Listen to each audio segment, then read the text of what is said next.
아름답습니다. 항상 그 목소리를 들을 때마다 밝고 또릿또릿하여 항상 부럽습니다. 어떻게 저렇게 아름다운 목소리를 주셨는가. 거기에다가 우리 믿음의 비밀을 담아서 특성해 주니까 정말 감사를 드립니다. 5절 말씀이 5절인데요. 같이 읽어보시겠습니다. 5절 시작. 말할 때 호련히 빛난 구름이 시작. 말할 때 호련히 빛난 구름이 그들을 덮으며 구름 속에서 소리가 나서 이르시되 이는 내 사랑하는 아들이요 내 기뻐하는 자니 너희는 그의 말을 들으라 하시는지라. 오늘 말씀은 엿새후라는 단어로 시작을 합니다. 베드로가 사탄이라는 책망을 받은 지 엿새가 지났습니다. 책망도 충격이었고 예수님의 죽음 여부도 충격이었고 제자들의 기대했던 미래가 산산이 깨어지는 것 같아 충격이었습니다. 예수님을 따라가면 영광의 자리에 앉을 것이라 기대했던 제자들입니다. 예수님이 왕좌에 오르면 국무총리는 누가 하지? 에이, 베드로가 하겠지 뭐. 그러면 나는 소박하게 복지부 장관이나 시켜달라고 해야겠다. 이렇게 나름 뇌피셜을 쓰며 행복 회로를 돌렸던 제자들이었습니다. 그런데 예수님은 난데없이 예루살렘 왕궁이 아닌 골고다 십자가로 가시겠다고 선언하였습니다. 제자들에게는 자기 부인 자기 십자가를 지고 따라오지 않으면 재림의 날에 재미없을 것이다 압박했습니다. 죽어야 사는 그리스도, 영화 제목도 아니고 어찌 그것이 가능한 일입니까? 아니 설령 가능한다고 할지라도 받아들이고 싶지 않았습니다.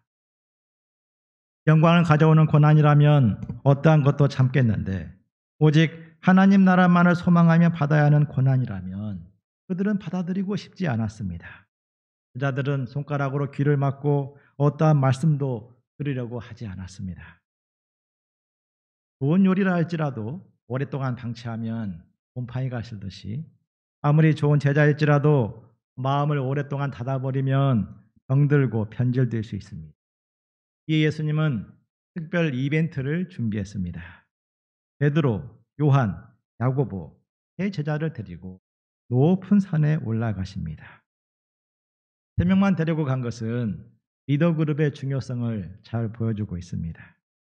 예수님은 산 위에 올라서 그들 앞에서 변형 드셨습니다. 2절을 보십시오. 같이 읽어보시겠습니다. 시작. 그 얼굴이 해같이 빛나며 옷이 빛과 같이 희어졌더라. 해같이 빛났다. 이 말씀은 세상 어떤 영광보다도 빛나는 영광을 상징합니다. 빛과 같이 희어진 옷은 거룩함, 완전함의 상징입니다. 예수님은 지금까지 이런 모습을 보여준 적이 없었습니다. 예수님은 지금까지 섬기는 종, 고난받는 종의 모습을 많이 보여주었습니다. 많은 병자들에게 둘러싸였고 이 사람 저 사람이 만지는 그 손길로 인해서 예수님 옷자락을 막 만져보겠다 달려드는 그 사람들로 인해서 예수님 옷자락은 항상 더러웠습니다. 사람들 섬기느라, 여자들 돕느라, 하나님 뜻 살피고 기도하시느라 예수님은 자신을 꾸밀 시간이 없었습니다. 마른 땅에서 나온 줄기처럼 보인 모양도 없고 당당한 풍채도 없고 아무것도 아닌 것 같은 그런 초라한 모습이었습니다. 그러나 지금 산 위에서의 예수님은 완전히 달랐습니다. 멋지고 순결하고 영광스러운 최고의 아우라를 뽐내고 계십니다. 원래 예수님의 가지신 영광을 이때 보여주신 것입니다. 이때만 보여주신 것은 아닙니다. 요한계시록 1장을 보면 사도 요한은 밤모섬에 유배됐는데 그때 환상 가운데 영광의 예수님을 다시 보게 됩니다. 사도 요한은 그때 본 예수님의 모습을 이렇게 기록했습니다. 가슴에 금띠를 띠고 그의 머리에 털과 그 희기가 흰 양털 같고 눈 같았습니다. 그의 눈은 불꽃 같고 그의 발은 단단히 빛난 주석 같고 그의 음성은 폭포수처럼 많은 물소리 같았습니다. 그 오른손에는 7 별이 있고 그 입에서는 좌우에 날선검이 나오고 그 얼굴은 해같이 빛났습니다. 상상이 되십니까? 우리 청년 세대에 계시해 주셨다면 어떠한 이미지로 보여주셨겠습니까? 그 가슴은 헐크 같고, 그 옷은 슈퍼맨 같고, 그의 팔은 토르 같고, 그의 발은 아이언맨 같았더라. 그 입에서는 핵미사일이 나오고 이렇게 계시해 주셨을지 모릅니다. 아무튼 그 영광이 얼마나 크고 놀라운지 평소 예수님과 친밀했던 사도 요한마저도 그 모습에 압도되어 죽은 자처럼 쓰러질 정도였습니다.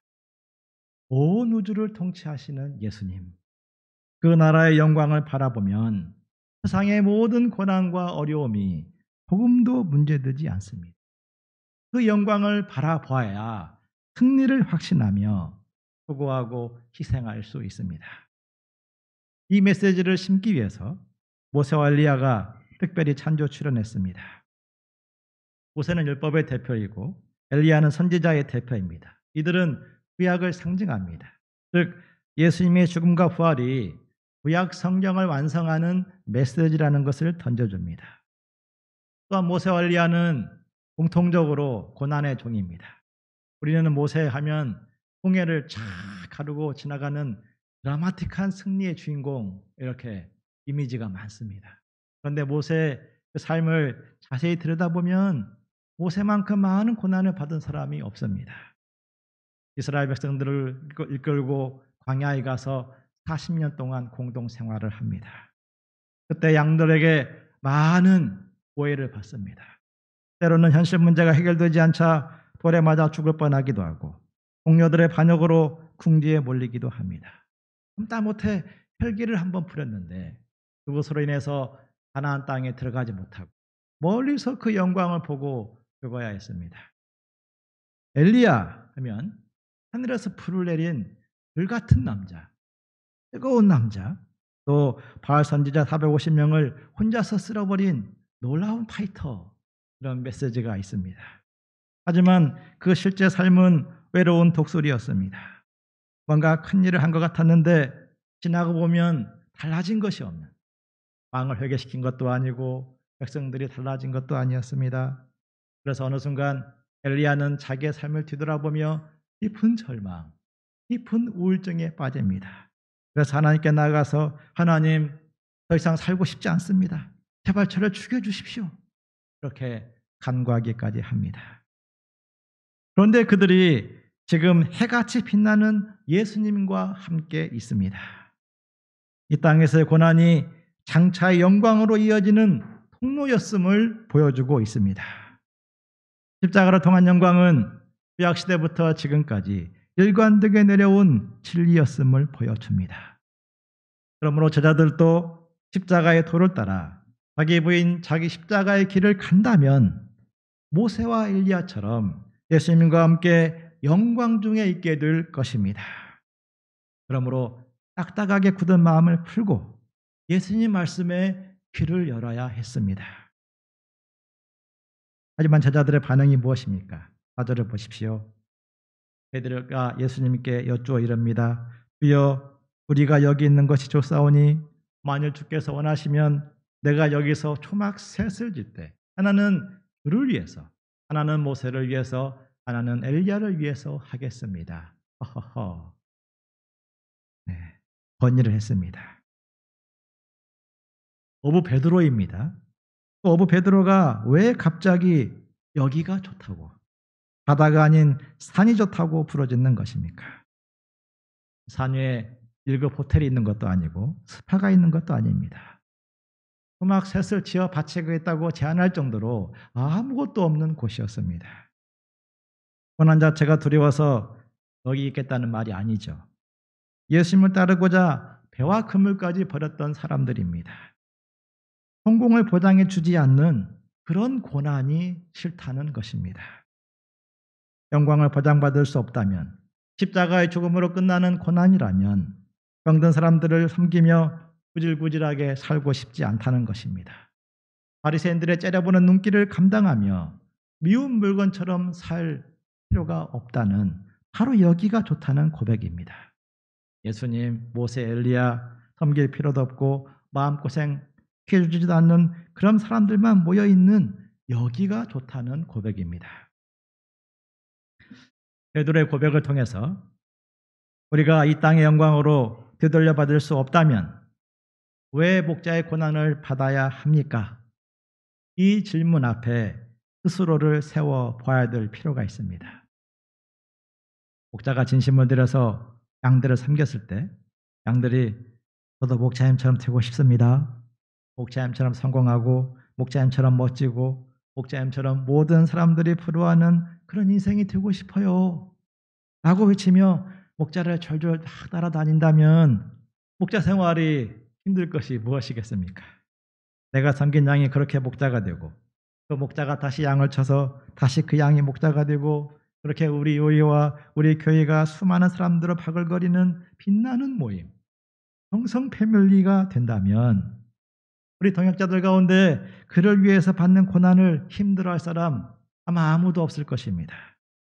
배와 그물을 버리고 제자로 출발한 베드로처럼 가지고 있는 것 다 쏟아부어서 양들을 섬기기를 주저하지 않는 그런 분들도 있을 것입니다. 그런데 양들의 반응이 시큰둥하고 목자의 수고를 되돌려받지 못하게 된다면 어떻게 하겠습니까? 목자님, 저는 목자님처럼 살고 싶지는 않습니다. 사람들에게 인기 없는 교회사함과 영생의 복음을 전해야 되고 울트라 본드 패밀리 취급받는 그런 사람이 되고 싶지 않아요. 목자의 진심도 알고 사랑도 알겠지만 결국 미움받고 십자가의 길을 가는 그런 희생하는 삶을 살고 싶지는 않습니다. 돈과 성공을 약속하는 그런 가르침을 저는 따라가겠습니다. 양들이 이렇게 나오면 목자의 심장은 어떻게 되겠습니까? 희생하였는데 보상을 받지 못했으니 장차 하나님 나라에서 큰 상급을 받겠네요.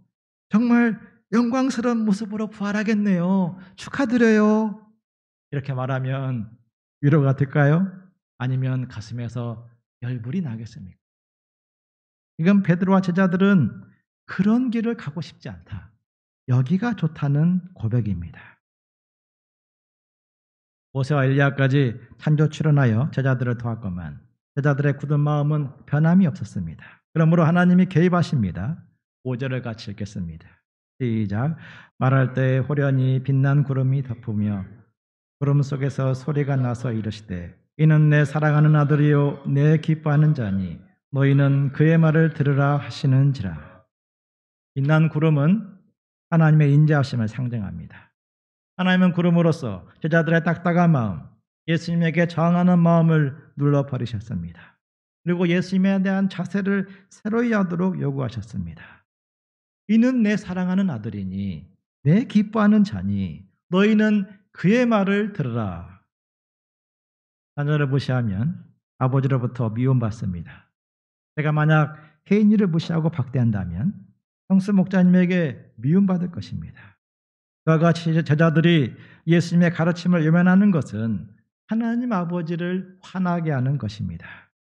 예수님 말씀에 대해서 경외심을 갖고 영접하는 것이 하늘 아버지를 영접하고 경외하는 것입니다. 베드로와 요한과 야고보가 십자가 부활의 진리를 듣지 않는 것은 실은 머리 문제 혹은 인성 문제가 아닙니다. 죽음과 부활의 복음 진리를 머리로 이해할 수 있는 사람은 사실은 아무도 없습니다. 죽은 사람이 다시 사는 것도 이해하기 어렵고 그를 통해서 복음이 완성되고 유대와 사마리아와 땅끝까지 하나님의 나라가 확장되어 간다는 것도 이해할 수 없습니다. 평생 유대인의 세계에서 살아온 제자들로서는 도저히 상상할 수 없는 이야기입니다. 상상할 수 없는 이야기이기 때문에 받아들이지 않고 배척하고 있습니다. 이해되지 않으면 받아들이지 않는 것은 모든 인간의 본성입니다. 그럴지라도 믿음의 세계에 대해서는 그렇지 않아야 됩니다. 믿음은 듣고 순종함으로써 살아있는 확신으로 돌아오게 됩니다. 믿음은 듣고 순종하여 나감으로 살아있는 믿음을 체험합니다. 아브라함은 바랄 수 없는 중에 바라고 믿을 수 없는 중에 믿음으로 순종하여서 약속의 땅에 나아갔습니다. 제자들이 예수님 말씀을 듣고 순종하면 시간 속에서 역사 속에서 그 믿음을 체험하게 됩니다. 반면 지금 이해되지 않는다고 듣지 않으면 믿음을 체험할 수 없습니다. 삶의 현장에서 그래하는 말인데도 듣지 않을 때가 있습니다. 몇 주 사이에 기독교인을 욕하는 적대적인 분위기가 한국 사회에서 급상승하고 있습니다. 정부 방역 시책을 겸손히 듣고 순종해야 되는데 순종하지 않음으로써 악영향을 끼친 일부 교인들의 잘못이 결정적입니다. 성경이 분명 위에 있는 권세들에게 복종하라 이렇게 로마서 13장 1절에서 말씀했는데 자기 느낌, 자기 판단, 자기 믿음을 최고 권위의 자리에 올려놓고 듣기를 거부해버린 것입니다.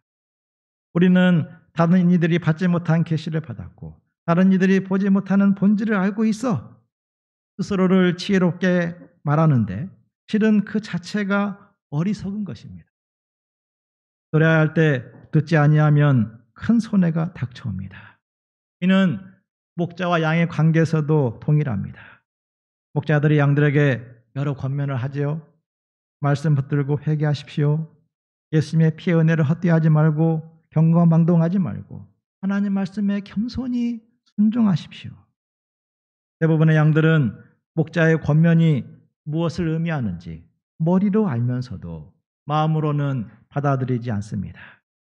목자가 믿지 못하고 약점이 있어서 그럴 수도 있지만 가장 근본적인 이유는 목자의 말대로 하는 것이 재미없고 손해볼 것 같기 때문입니다. 자기 고집과 자기 유익과 자기 체면을 내려놓기를 싫어하는 교만 때문입니다. 결국 들어야 될 때 듣지 않음으로써 축복을 걷어차 버리는 안타까운 결과를 맞이하기도 합니다. 듣는 훈련이 되어 있지 않으면 성령의 역사를 따라가지 못하고 내적으로 성장하지 못하고 정체되어 버립니다. 결국 성령의 열매를 맺어야 될 기회를 다음으로 떠넘기게 됩니다. 하면 목자의 말을 잘 듣고 받아들이고 순종하는 사람은 한 단계 한 단계 지나면서 영적으로 성장하는 것을 봅니다. 성령의 역사를 타게 되고 하나님의 축복의 손길도 체험합니다. 그런 사람은 한 달이 지나고 한 해가 지날수록 성장하는 것이 눈에 보입니다. 그렇게 순종의 유익을 체험한 사람은 또다시 순종함으로써 말씀을 체험하고 더 큰 믿음으로 나아갑니다. 하나님의 생각, 하나님의 뜻은 우리의 판단, 우리의 계획보다 몇 차원 높습니다. 이사야서 55장 8절 9절은 말씀합니다. 이는 내 생각이 너희의 생각과 다르며 내 길은 너희의 길과 다름이니라. 여호와의 말씀이니라. 이는 하늘이 땅보다 높음같이 내 길은 너희 길보다 높으며 내 생각은 너희의 생각보다 높음이니라. 우리 믿는 자들은 주장하기보다 겸손히 듣는 자들이 되기에 힘써야 됩니다. 주장하는 것보다 듣는 것이 훨씬 유익이 큽니다. 물론 이는 아무 소리에나 귀를 기울이라 그런 말씀이 아닙니다. 세상은 돈이 되고 실리를 챙기고 자기를 높여주는 소리에 민감하게 반응합니다. 우리보다 훨씬 잘 듣습니다. 우리 믿는 자들은 십자가의 도리에 귀를 기울여야 됩니다. 사도 바울은 고린도 개척 역사를 앞두고 심히 두려워서 떨었습니다. 왜냐하면 고린도에는 아시아처럼 유대인 커뮤니티, 유대인 회당이 없었습니다. 성경 지식의 배경을 가진 사람들을 거의 찾아볼 수가 없었습니다. 이런 가운데서 내가 어떻게 복음을 전할 수 있는가 두려움이 들었습니다. 화야넌번이나 신화적인 철학 이야기로 사람들을 모았던 당시 수사학자들의 방식으로 사람들을 모아볼까 하는 그런 유혹도 파고들었습니다. 그러나 그때 바울은 예수님의 십자가를 굳게 붙들었습니다. 십자가 위에는 내가 아무것도 알지 않겠노라 작정하고 출발했습니다. 이는 십자가 복음을 묵상하며 거기에서 에너지를 얻었으며 죄와 죽음 문제를 해결하신 예수님을 분명하게 전하겠다 결심했다는 것입니다. 그때 하나님의 능력이 바울과 함께했습니다. 바울이 정말 기대할 수 없는 놀라운 복음 역사가 고린도에서 일어났습니다. 교회사에서 시대마다 교회가 어려움에 빠지는 시기들이 있습니다. 신학자들을 의하면은 그때 무너지지 아니하고 성장한 교회들은 하나같이 십자가와 부활의 복음, 원 복음을 붙들기에 힘쓴 교회였습니다. 십자가의 도를 듣는 것은 예수님 배우기 위해서 자기 부인, 자기 십자가의 길을 가는 것입니다. 자기 경험이나 자기 유익이나 자기 의가 십자가의 도와 충돌할 때 그 십자가의 도에 자기 생각을 꺾고 생명을 살리는 그 한 가지에 집중하는 것입니다. 거기에 성령의 함께 하심이 있고 생명의 역사가 있습니다. 그 길을 뚜벅뚜벅 걸어가다 보면 다시 오실 주님을 영광 중에 맞이할 것입니다. 6절을 보십시오. 제자들은 비로소 예수님 말씀에 대한 경외심이 생겼습니다. 예수님은 그들에게 손을 대시며 일으켜 세우시고 그들을 위로하여 주십니다. 제자들의 눈을 들어보니 예수님 외에는 아무도 보이지 않는 것이었습니다. 9절을 보십시오. 예수님은 산에서 내려올 때 제자들에게 함구령을 내리십니다. 이는 세상이 아직 그리스도 복음을 들을 준비가 되어 있지 않았기 때문입니다. 10절을 보십시오. 제자들은 엘리야에 대해서 물어옵니다. 그러면 어찌하여 서기관들이 엘리야가 먼저 와야 하리라 합니까? 예수님에게 질문했습니다. 10절을 같이 읽어보시겠습니다. 시작.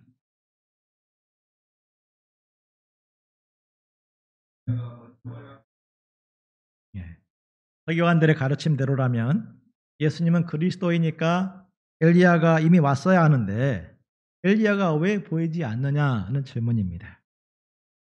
서기관들의 가르침이 틀린 것입니까? 아니면 우리가 몰랐던 엘리야가 있는 것입니까? 라는 질문입니다.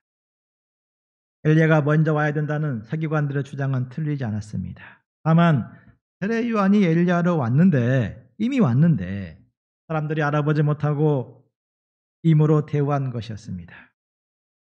한때 세례 요한이 회개운동을 이끌고 인기가 급상승했을 때에는 많은 이들이 세례 요한 엘리야가 아닐까 이렇게 기대했었습니다. 만약 세례 요한이 불같은 기적을 일으켜서 감옥을 탈출하고 헤롯을 타도했다면 세례 요한 엘리야구나 이렇게 확신했을 것입니다. 당시 사람들은 정치적인 그리스도, 정치적인 엘리야를 기대하고 있었음을 보입니다. 그러므로 세례 요한이 죽어버리자 세례 요한은 엘리야가 아니야 명단에서 제외했습니다. 그러나 하나님의 계획은 영적인 그리스도, 영적인 엘리야입니다. 엘리야의 삶은 그리스도 삶의 예고편입니다. 엘리야가 감옥에 갇혀 고난받고 죽임당한 것처럼 그리스도도 십자가에 달려 고난받고 죽임을 당합니다. 세례 요한이 죄를 회개하도록 하기 위해서 싸우다가 죽임당한 것처럼 예수 그리스도는 죄 사함 받고 영원한 생명을 얻도록 하기 위해서 죽임당합니다. 13절을 보십시오. 제자들은 예수님 말씀을 듣고 뭔가 깨닫기 시작합니다. 말씀에 귀를 열고 듣는 사람은 조금씩 영적인 세계에 눈을 뜨고 성장하는 모습을 보여줍니다. 4절을 보십시오. 산 위에 영광수양회를 마치고 산 밑에 내려오자 답답한 현실이 그들을 맞이하고 있었습니다. 한 사람이 예수님 앞에 달려와서 엎드려 부르짖는 것이었습니다. 주여, 내 아들을 불쌍히 여기소서. 그가 간질로 심히 고생하여 자주 풀에도 넘어지고 물에도 넘어지는지라. 내가 주의 제자들에게 데리고 와서 고쳐달라고 했는데 능히 고치지 못하고 있습니다. 주님, 불쌍히 여겨 주시옵소서. 간청했습니다. 예수님은 무엇이라 말씀하십니까? 17절을 같이 읽겠습니다. 시작. 믿음이 없고 예수께서 이르시되 믿음이 없고 패역한 세대여, 내가 얼마나 너희와 함께 있으며 얼마나 너희에게 참으리요. 그를 이리로 데려오라 하시니.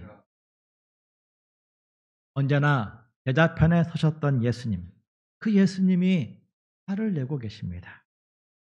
이는 알만큼 알만한 제자들이 9명이나 모여 있음에도 아이 한 사람을 돕지 못하고 있기 때문입니다. 제자들은 왜 믿음을 잃고 비뚤어진 생각에 빠져버린 것입니까? 기대했던 미래가 깨어지는 충격을 받아서 두려움과 불신을 갖게 되었는지 모릅니다. 혹은 산 위에 올라간 제자들, 3명의 제자들과 비교의식으로 그 마음이 상하여서 경쟁의식으로 이상한 마음으로 아이를 고치고자 할 수 있었습니다. 예수님 없이도 우리끼리 얼마든지 잘할 수 있음을 보여주자, 이런 마음으로 할 수도 있었습니다. 어떤 이유에서든지 인간적인 생각에 빠지게 되면 탁월했던 제자라 할지라도 영적 파워를 잃어버리게 됩니다. 영적인 파워는 오랜 경험이나 지식에서 나오지 않습니다. 처음 믿음을 지키는 것, 처음에 가졌던 순수함과 열정을 잃지 않는 것, 거기에서 나옵니다. 믿음은 고정된 것이 아니라 끊임없이 도전을 받습니다. 그러므로 우리는 처음 믿음을 지키고 처음 열정과 소원을 지키며 예수님을 따라가고 배우는 그 삶에 힘써야 됩니다. 8절에 보십시오. 예수님은 말씀으로 귀신을 쫓아내시며 아이를 고치셨습니다. 제자들이 깜짝 놀라 자기들의 실패의 원인이 무엇인지를 물어왔습니다. 20절을 같이 읽겠습니다. 시작. 이르시되 너희 20절입니다. 시작. 이르시되 너희 믿음이 작은 까닭이니라. 진실로 너희에게 이르노니 만일 너희에게 믿음이 겨자씨 한 알만큼만 있어도 이 산을 명하여 여기서 저기로 옮겨지라 하면 옮겨질 것이요 또 너희가 못할 것이 없느니라. 예수님 진단은 작은 믿음이었습니다. 산을 옮기는 엄청난 일은 그에 걸맞는 능력이나 스펙이 있어야 된다 생각할 수 있습니다. 그 생각이 작은 믿음입니다. 그러한 생각이 겨자씨보다 작은 믿음이며 하나님의 능력을 터입지 못하게 하는 근본 이유입니다. 십자가 부활의 복음도 그러합니다. 예수님은 만민 구원 역사를 위해서 고난받고 죽임당하고 다시 살아나야 될 것이다 말씀했습니다. 그러나 믿음이 작으면 이 예수님 말씀을 이해할 수 없습니다. 미국 같은 강한 나라를 세워야 세상을 변화시킬 수 있는 것이지 어떻게 힘없고 무기력한 모습으로 죽어버린 그 한 사람이 세상을 구원하고 큰 일을 할 수 있다는 말인가? 산과 겨자씨는 극명하게 대조가 됩니다. 겨자씨처럼 골고다에서 죽은 한 청년이 어떻게 거대한 만민 구원 역사를 만들어낼 수 있습니까? 그런데 예수님 말씀대로 십자가는 유대를 이기고 로마를 이기고 전 세계를 정복했습니다. 믿음은 자기 계산이나 생각과 맞지 않을지라도 하나님 말씀이기에 신뢰하고 나아가는 것입니다. 하늘과 땅의 모든 권세를 가지신 예수님이 그의 말씀대로 그의 계획과 뜻대로 이루어 가실 것을 확신하는 것입니다. 우리도 그러합니다. 지금 우리가 다시 개척하는 것은 겨자씨 하나처럼 약하고 부족해 보입니다. 사실은 겨자씨보다 훨씬 크지만 큰 모임에 있다가 나왔기 때문에 정서적으로 그런 느낌을 가질 수 있습니다. 그러나 믿음 편에서 해석해 보면 그것만을 의지하기에 좋은 계기가 왔다 생각할 수 있습니다. 험난한 예배가 아니기에 오로지 말씀에 집중할 수 있고 큰 건물이 아닌 탈당 이 한 공간이기에 더욱 사람 자체에 집중할 수 있습니다. 사람 자체에 투자할 수 있습니다. 겨자씨 같은 작은 모임이기 때문에 오직 예수님만을 소망할 수 있고 큰 모임, 큰 건물이 없어야 된다는 그런 말씀이 아닙니다. 능력자들과 양들을 사랑하고자 자기를 부인하고 자기 십자가의 길을 걸어간다면 하나님은 얼마든지 새 역사를 이루신다는 말씀입니다. 모든 세대가 참여하여 예수님을 배우기에 힘쓰면 사람을 살리는 생명의 공동체를 이루게 될 것입니다. 더 나아가서 전체 UBF의 모델이 되게 하실 것이며 우리 각 사람에게 하나님의 영광을 체험하는 큰 역사를 이룰 것입니다. 우리 각 사람에게 이 믿음을 주시기를 기도합니다. 그러므로 우리 믿음을 돌아보고 우리 마음을 새롭게 할 수 있기를 기도합니다. 말씀을 듣고 순종하는 그런 하루하루를 쌓음으로써 하나님의 영광을 체험하고 믿음을 체험하는 우리 모임, 우리 각 사람이 되게 하시기를 간절히 기도합니다. 기도하겠습니다. 하나님 아버지, 일생 죄 가운데 살다가 죽을 저희들을 예수님의 십자가의 복음의 도로 구원하여 주시고 이제는 믿음으로 살아가는 복된 인생으로 인도하신 것을 감사합니다. 우리의 본성은 우리의 이성과 경험은 십자가의 도를 싫어하고 오로지 영광만을 쫓아가는 그런 본성이 있습니다. 이러한 저희들에게 우리 주님은 십자가의 죽음과 부활을 통해서 생명의 길이 어디에 있는가, 영광의 길이 어디 있는가 저에게 분명히 가르쳐 주셨습니다. 하나님 아버지, 저희가 이 십자가의 도에 귀를 열고 기울일 수 있도록 마음을 열고 순종할 수 있도록 도와주시옵소서. 하나님 아버지, 주님은 우리에게 자기 부인 자기 십자가의 길이 생명에 이르는 길이라, 영광에 이르는 길이라 말씀해 주셨습니다. 우리가 예수님을 배우고 본받는 삶을 살고자 할 때 자기를 부인하고 자기 십자가를 지는 것이 무엇인가 우리 삶에 적용할 수 있게 하시고 그 길을 용감히 믿음을 갖고 걸어가도록 도와주시옵소서. 또 그때 주님께서 우리의 삶 속에서 또 우리의 이런 공동체 안에 놀라운 생명의 능력으로 역사하실 것을 믿도록 도와주시옵소서. 하나님 아버지, 저희가 새롭게 겨자씨 같은 작은 모임이지만 믿음으로 출발했습니다. 우리가 할 수 있는 일이 극히 적습니다. 다만 주님께서 우리와 함께 하심을 믿고 또 우리가 자기 부인 자기 십자가의 길을 걸어가며 축복하실 것을 믿고 시작했습니다. 주님, 이 모임을 축복해 주시고 이 모임이 예수님을 배우는 모임이 되게 하시고 모든 세대가 참여하여 함께 마음을 합하여서 새로운 복음 역사를 섬기는 모임이 되게 하도록 도와주시옵소서. 각 사람의 심령의 이 믿음을 허락하여 주심으로 저희가 작지만 하나님의 영광을 드러내는 진짜 새로운 세대의 모델이 되게 하시기를 간절히 기도합니다. 예수님의 이름으로 기도하였습니다. 아멘.